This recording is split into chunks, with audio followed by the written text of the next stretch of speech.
안녕하십니까, 단원성형외과 박재원 원장입니다.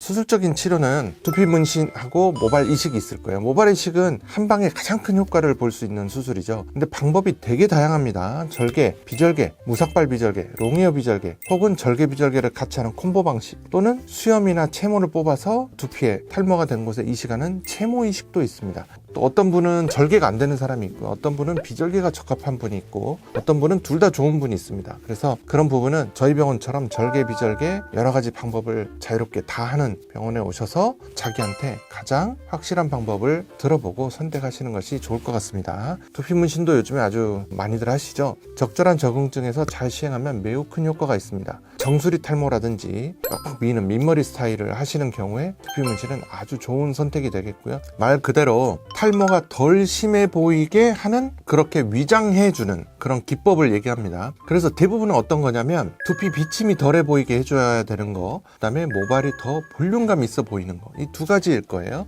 그 대표적인 게 가발이죠.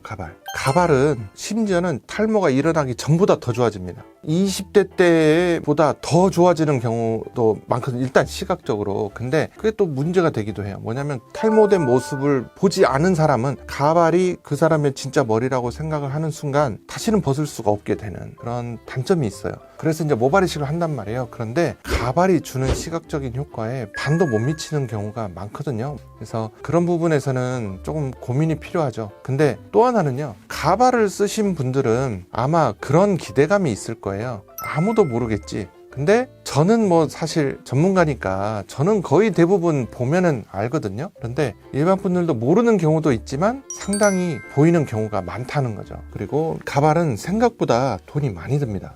처음 가발을 맞출 때부터도 돈이 많이 들고, 가발도 수명이 있어요. 그래서 또 중간중간에 관리를 받으러 다녀야 되고, 일정 수명이 닿으면은 가발도 새로 맞춰야 되고, 그래서 가발도 오래 하다 보면 오히려 모발 이식보다 돈이 더 많이 듭니다. 그 다음에 모발 연장술이 있습니다. 모발 연장술은 인조모를 머리카락에 매듭을 지어서 연결을 시켜주는 거죠. 그래서 모발이 더 풍성해 보이게 만들어주는 그런 시술이 되겠고, 이것도 상당히 비싸더라고요, 제가 알아보니까. 그 다음에 또 하나는 염색이죠. 염색을 한 달에 한 번 정도 하면, 한 달이면 1cm 정도 머리가 자라 올라오거든요. 그러면 거기는 또 두피 비침이 있는 것처럼 그런 착시를 줍니다. 그래서 그런 케이스에서는 조금 더 염색을 자주 하시는 것이 좋습니다. 근데 2, 3주에 한 번씩 미용실에 갈 수 없으니까 한 달에 한 번은 미용실에 가고, 중간에 한두 번 정도는 그냥 염색약 마트에서 사다가 가르마 위주로만 조금 셀프로 하시라고 그렇게 저는 설명을 드리고 있습니다. 그리고 미용실에서 할 수 있는 것 중에는 당연히 파마도 있습니다.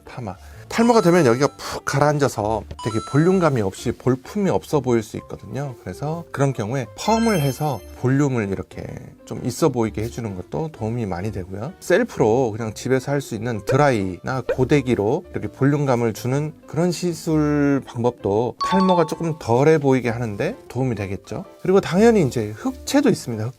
흑채를 이렇게 뿌려서 두피 비침이 좀 덜해 보이게 만드는 그런 것도 탈모 위장술의 하나라고 볼 수 있겠습니다. 기타 생활치료, 자가치료입니다. 이거는 그러니까 내가 그냥 생활 습관을 바꾼다든지 이런 것들을 얘기하는 거예요.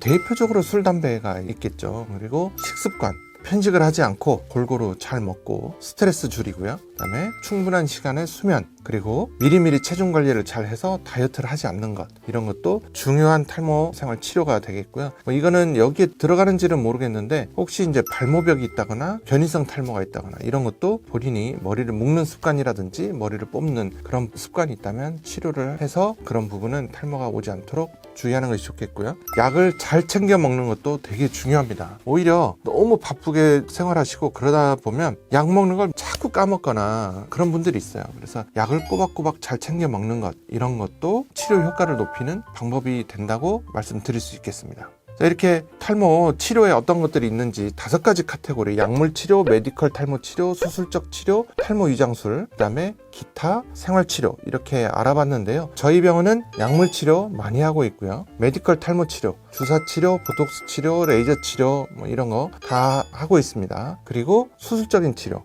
두피 문신, 모발 이식, 이거는 뭐 말할 것도 없죠. 국내에서는 저희가 가장 최고로 많이 하는 병원 중에 하나고요. 그다음에 탈모 유장술 중에는 염색이나 파마, 모발 연장술, 가발 뭐 이런 거는 저희가 하지 않고 있고요. 생활치료는 본인이 직접 하는 거니까 이렇게 5가지 카테고리에 대해서 한번 쭉 알아봤습니다. 이렇게 탈모 치료는 굉장히 다양합니다, 종류가. 그리고 나한테는 어떠한 조합이 맞는다, 이런 것들이 다 달라요. 그래서 이제 탈모 치료를 시작하시려고 한다, 마음 먹었다 라고 생각하신다면 병원에 오셔서 일단 자기 상태를 먼저 정확하게 파악하는 것이 1번이거든요. 탈모는 어느 정도 진행이 됐고 밀도가 많이 줄었는지 두께가 많이 감소했는지 어느 부위인지, 그리고 원인은 뭐고 그 원인에 따른 탈모는 어떻게 치료할 수 있는지, 어떤 치료법들을 어떤 시기에 어떻게 시행할 것인지 등을 전문의와 상담을 하셔서 치료를 받으신다면 탈모는 충분히 극복될 수 있다. 그래서 지레 뭐 안 될 거야 라고 포기하지 마시고 병원에 오셔서 직접 상의해 보시면 이렇게 다양한 방법들에서 나에게 맞는 방법을 함께 찾아보자 라고 말씀드리고 싶네요.